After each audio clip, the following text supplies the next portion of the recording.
ભગવાન ગોકુળમાં પ્રગટ થયા ને પછી જેમ જેમ બધાને ખબર પડી તેમ તેમ અનેક લોકો આવવા માંડ્યા.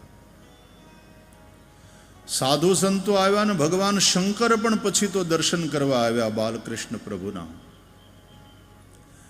એમ આપણે ત્યાં તે આદરણીય મુખ્યમંત્રી શ્રીથી લઈને બધાય મહાનુભાવો ભગવાન શ્રી કૃષ્ણનું પ્રાગટ્ય થયું છે ત્યારે એમનું આગમન થયું છે. આપણે સૌ એમનું સ્વાગત કરીએ છીએ.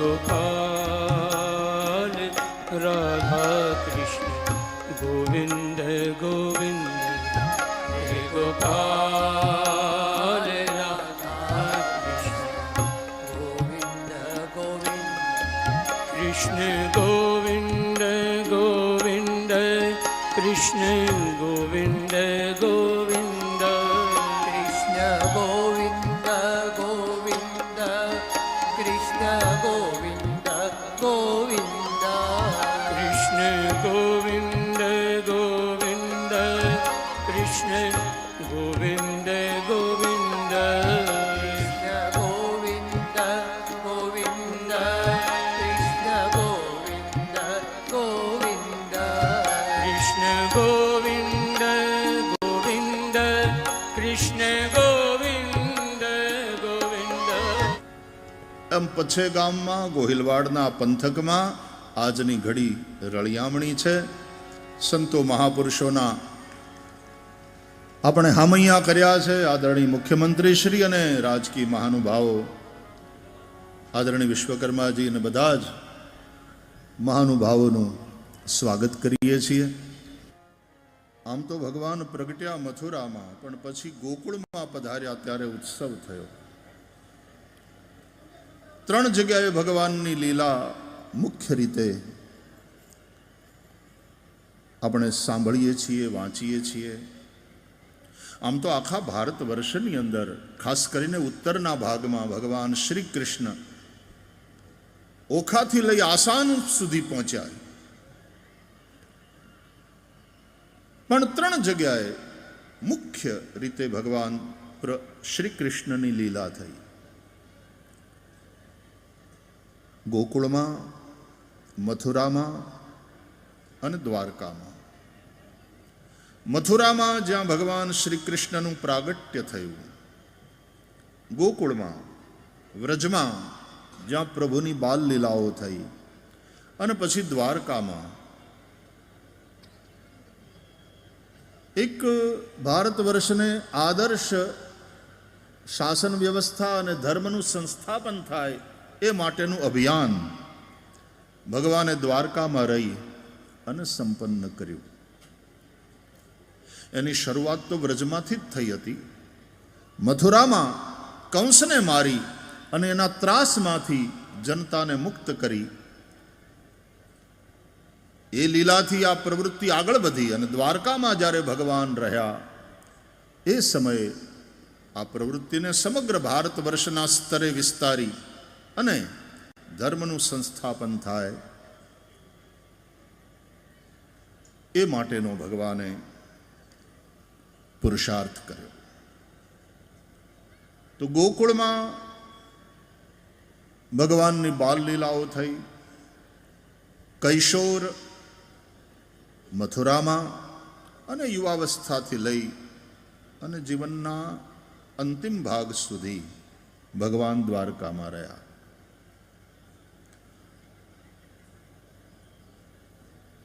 100 વર્ષની આજુબાજુ દ્વારકા ટકી. અને એ 100 વર્ષનું ભગવાન શ્રી કૃષ્ણનું જે અભિયાન છે, Krishna as a political leader, એને તમે મૂલવો. તો અ ગ્રેટ પોલિટિશિયન ભગવાન શ્રી કૃષ્ણ અને એક એવી રાજનીતિક વ્યવસ્થા ભગવાને ઊભી કરી અને એવો પ્રભાવ ભગવાન શ્રી કૃષ્ણ દ્વારકાનાથનો કે આસામ તરફ પેલો ભૌમાસુર ઉપદ્રવ કરતો હોય તો પણ એની ફરિયાદ દ્વારકામાં આવે. જરાસંધ અત્યાચાર કરતો હોય, એ વિસ્તારવાદી હતો, રાજાઓને જીતી એના રાજ્યો પોતાની અંદર ભેળવી લે અને એ રાજાઓને કેદ કરે, એ બધા રાજાઓની ફરિયાદ પણ છેક દ્વારકામાં પહોંચે. દ્વારકામાં ભગવાનની સભાનું નામ સુધર્મા સભા હતું. અને એ સુધર્મા સભા, આના વિશે ખૂબ સંશોધન કરવાની જરૂર છે.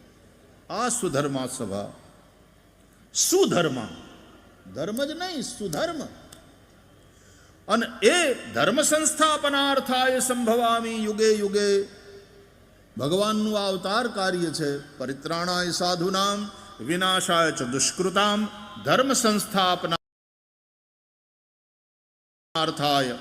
સંભવામી યુગે યુગે. દુષ્ટોનું દમન, સાધુઓનું પરિત્રાણ, અને બહુ મહત્વની વાત કે ધર્મનું સંસ્થાપન. ભગવાનની સુધર્મા સભામાં જ્યાં જ્યાં અન્યાય થતો હોય ત્યાંથી લોકો આવે ફરિયાદ કરવા. એ સુધર્મા સભામાં આપસમાં ચર્ચા થાય અને પછી ધર્મનું સંસ્થાપન કરવા માટે અથવા તો જેને અન્યાય થતો હોય એને ન્યાય અપાવવા માટે થઈને શું કરવું. દ્વારકાની સત્તા બહુ પ્રબળ હતી. હોનાની દ્વારકા એટલે ઇકોનોમિકલી પણ ફુલ્લી ડેવલપ નેશન, એવો એનો અર્થ થાય. અને યાદવોની સામરિક શક્તિ એ પણ બહુ મહત્વની ને બહુ મજબૂત હતી. એટલે કોઈની તાકાત નહોતી કે એ સત્તાની સામે કોઈ પડકારો કરે. પણ એ સત્તા દ્વારા સમગ્ર ભારત વર્ષની અંદર ધર્મનું સંસ્થાપન થાય એ માટે ભગવાન શ્રી કૃષ્ણનો પુરુષાર્થ. શ્રી કૃષ્ણને આપણે આધ્યાત્મિક રીતે જગતગુરુ પણ કહીએ છીએ. ભગવદ્ ગીતા જેવો એક અધ્યાત્મનો શિરમોર એવો એક ગ્રંથ ભગવાન શ્રી કૃષ્ણ દ્વારા આપણને મળ્યો. તો Shri Krishna as a spiritual leader, Shri Krishna as a political leader, Shri Krishna as a social reformer, આ બધી જ રીતે ભગવાન શ્રી કૃષ્ણના ચરિત્રને આપણે જોવાનું છે. તો ત્રણ મેઇન સરનામા ભગવાનના: ગોકુળ, મથુરા અને દ્વારકા. આધ્યાત્મિક દ્રષ્ટિએ જોઈએ તો આપણા ત્રણ શરીર છે. ગોકુળ એટલે સ્થૂલ શરીર, મથુરા એટલે સૂક્ષ્મ શરીર, અને દ્વારકા એટલે કારણ શરીર. શ્રી કૃષ્ણ એ આપણા સૌનો આત્મા છે, યાદ રાખજો. આધ્યાત્મિક દ્રષ્ટિએ ભગવાન સુખદેવજીએ ભાગવતમાં કહ્યું છે. આ જ્યારે પૂછ્યું રાજા પરીક્ષિતે કે ગોપીઓ હોય, ગોવાળિયા હોય, ગાયો હોય, પશુ પંખી હોય, આ બધાને કૃષ્ણ આટલા બધા વાલા કેમ લાગે છે? અને સુખદેવજીનો જવાબ કે રાજા એટલા માટે કે શ્રી કૃષ્ણ સૌનો આત્મા છે અને પોતાના આત્મા માટે દરેકને પ્રેમ સ્વાભાવિક હોય છે. પ્રાણી માત્રને પોતાના આત્મા માટે પ્રેમ હોય છે. ઉપનિષદો તો એમ કહે છે આત્મા માટે પ્રેમ છે એટલે જ બીજા માટે પ્રેમ થાય છે. નવા અરે સર્વસ્ય કામાય સર્વમ પ્રિયમ ભવતી, આત્મનસ્તુ કામાય સર્વમ પ્રિયમ ભવતી. નવા અરે પતિ કામાય પતિ પ્રિયો ભવતી, આત્મનસ્તુ કામાય પતિ પ્રિયો ભવતી.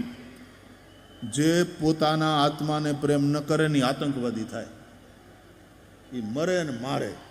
પણ જે આત્માને પ્રેમ કરે છે એ આત્માનો ઉદ્ધાર કરે છે. જીઓ ઓર જીને દો, વો ઉસકા ધર્મ વાક્ય. અને એટલા માટે આપણા ઉપનિષદોનો આ સંદેશ. તો શ્રી કૃષ્ણ મથુરામાં પ્રગટ થાય છે વસુદેવ અને દેવકીથી. આધ્યાત્મિક દ્રષ્ટિએ જોઈએ તો વસુદેવ એટલે વિશુદ્ધ મન, દેવકી એટલે દેવમયી બુદ્ધિ. આ બંને દ્વારા ભગવાનનું પ્રાગટ્ય થયું. પણ કંસનું જ્યાં સામ્રાજ્ય છે ત્યાં ભગવાન ત્યાંથી જતા રહ્યા. ગોકુળમાં પ્રભુ પહોંચ્યા અને ગોકુળમાં ભગવાન પધાર્યા ત્યારે ઉત્સવ થયો. મથુરામાં પ્રગટ્યા ત્યારે ઉત્સવ નથી થયો, ગોકુળમાં પધાર્યા ત્યારે ઉત્સવ થયો. તો આજે આપણે તે આવો આ પછે ગામમાં, આ ગોકુળમાં ભગવાનના પ્રાગટ્યના ઉત્સવની સાથે સાથે સંતોના સામૈયા કરીએ. અરે ગોકુળમાં આજ દિવાળી, એ ગોકુળમાં આજ દિવાળી, પ્રગટ થયા વનમાળી રે, પ્રગટ થયા વનમાળી, ગોકુળમાં પ્રગટ થયા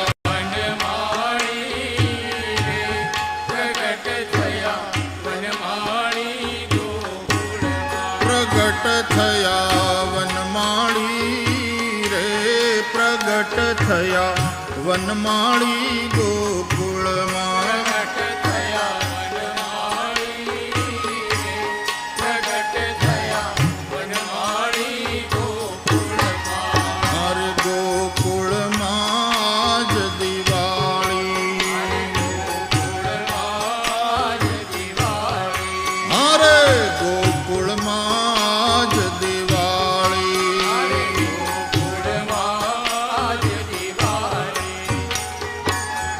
આપ સૌ જ્યાં બેઠા છો ત્યાં જ બેસી રહેજો, કોઈ ઊભા ન થાય. પ્રેમથી આ બધા વધાઈના પદો ગાતા ગાતા આપણે ભગવાનના પ્રાગટ્ય ઉત્સવને પણ મનાવીએ અને સંતોના સામૈયા પણ કરીએ. ઘેર ઘેરથી ગોપીઓ આવે, ઘેર ઘેરથી ગોપીઓ આવે, ઘર ઘરથી ગોપીઓ આવે,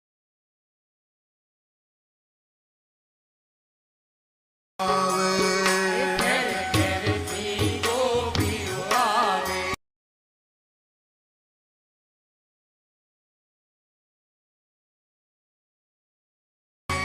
મન ગમતા સાજ સજાવે, મન ગમતા સાજ સજાવે, એ મન ગમતા સાજ સજાવે, મન ગમતા સાજ સજાવે, વાલમજીના ગીત ગાવે, વાલમજીના ગીત ગાવે, ગોકુળમાં વાલમજીના ગીત ગાવે, વાલમજીના ગીત ગાવે, ગોકુળમાં વાલમજીના ગીત ગાવે રે, વાલમજીના ગીત ગાવે, ગોકુળમાં વાલમજીના ગીત ગાવે, વાલમજીના ગીત ગાવે, ગોકુળમાં. અરે ગોકુળમાં જ દિવાળી, અરે ગોકુળમાં જ દિવાળી,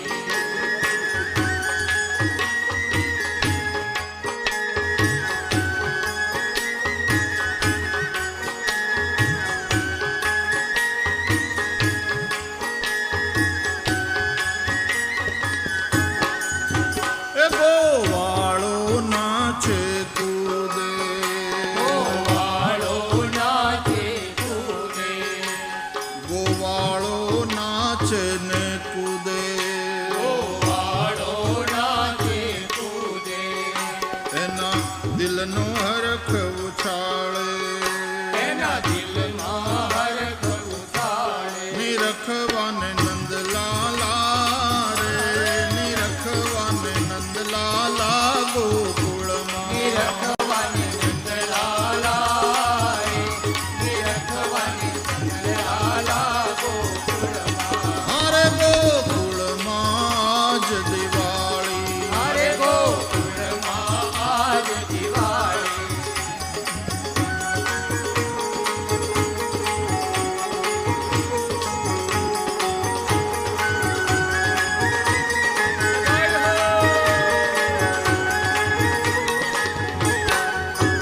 સૌ અબિલ ગુલાલ ઉડાવે, સૌ અબિલ ગુલાલ ઉડાવે, એ સૌ અબિલ ગુલાલ ઉડા. એ ગાવ ગાવ બધા જ્યાં બેઠા છે ત્યાંથી તાળી પાડતા પાડતા પ્રેમથી ગાવ. મહિમા રગડે છટકાવે, મહિમા રગડે છૂટકાવે, એ મહિમા રગડે છટકાવે, મહિમા રગડે છૂટકાવે, ગોરસરેલી હાલી આવે રે ગોરસરેલી હાલી આવે ગોકુળમાં ગોરસ લઈ હાલી આવે જય હો બધાય હો ગોરસ લઈ હાલી આવે ગોકુળમાં ગોરસરેલી હાલી આવે ગોરસરેલી હાલી આવે ગોકુળમાં ગોરસ લઈ હાલી આવે જય હો ગોરસ લઈ હાલી આવે ગોકુળમાં મારે ગોકુળમાં જ દિવાળી અરે ગોકુળમાં દિવાળી બધાય હો આય હો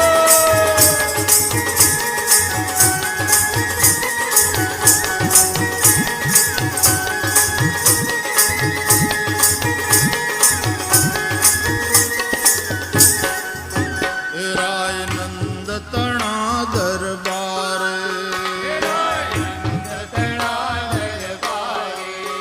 રાય નંદ તણા દરબારે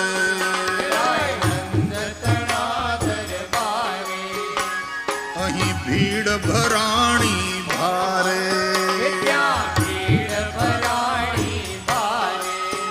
ત્યાં ભીડ ભરાણી ભારે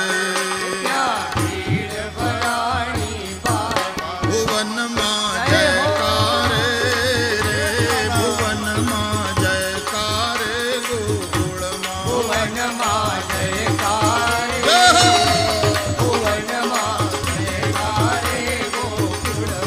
મારે ગોકુળમાં જ દિવાળી બધાય હો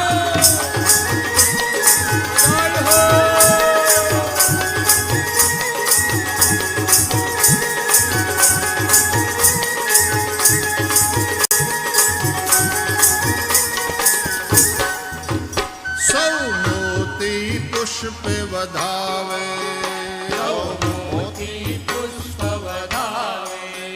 સૌ મોતી અને પુષ્પે વધાવે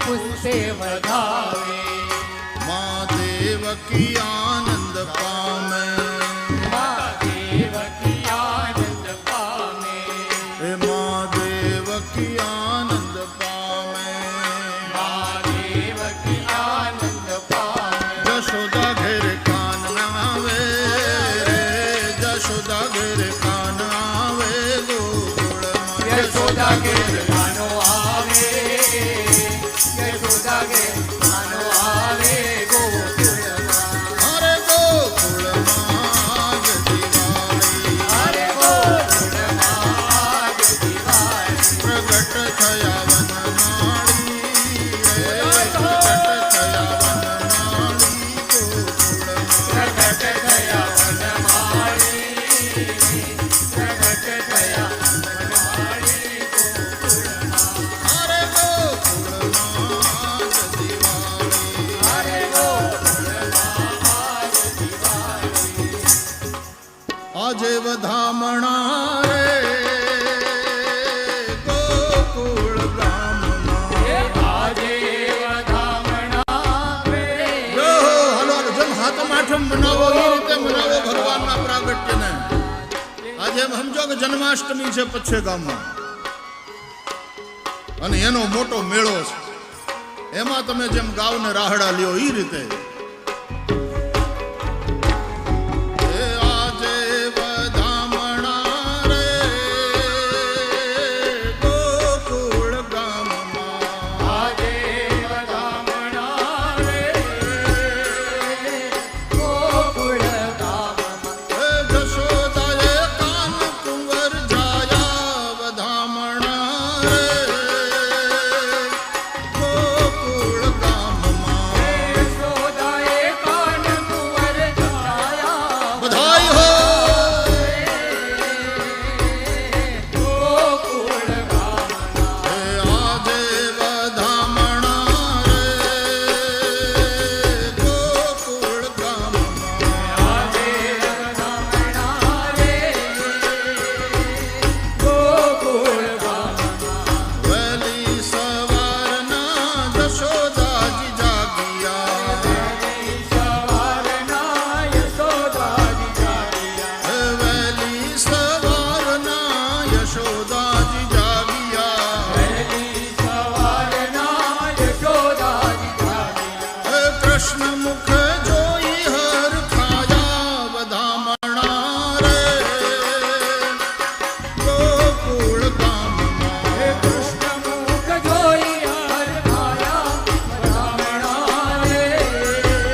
પાસે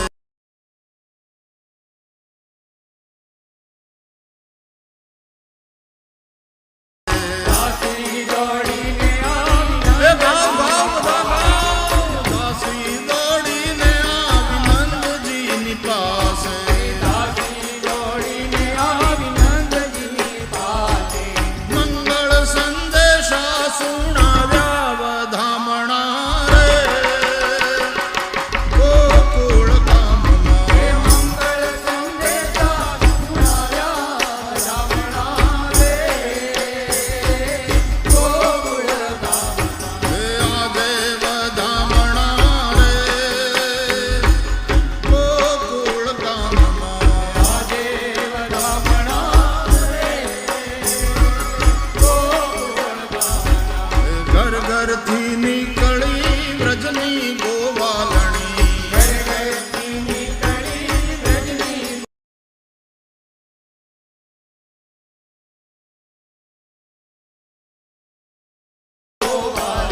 એ ઘર ઘરથી નીકળી વ્રજની ગોવાલણી ઘર ઘરથી નીકળી રજની ગોવાલ એ નવા નવા સાજને સજાવ્યા વધામણા રે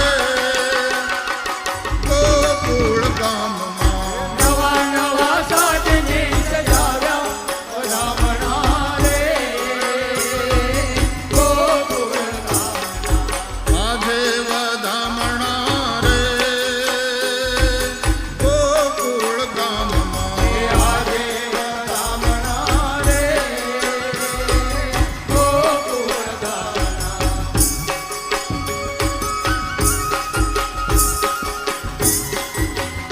બધાય હો જય હો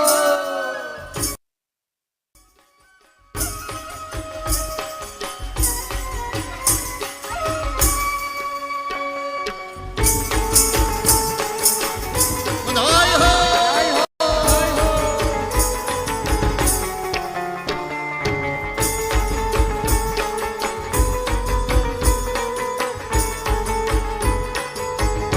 હે ગોકુળની દહીં દૂધ છાટિયા ગોકુળની ગલીઓમાં દહીં દૂધ છાંટ્યા ગોકુળની ગલીઓમાં દહીં દૂધ છાટિયા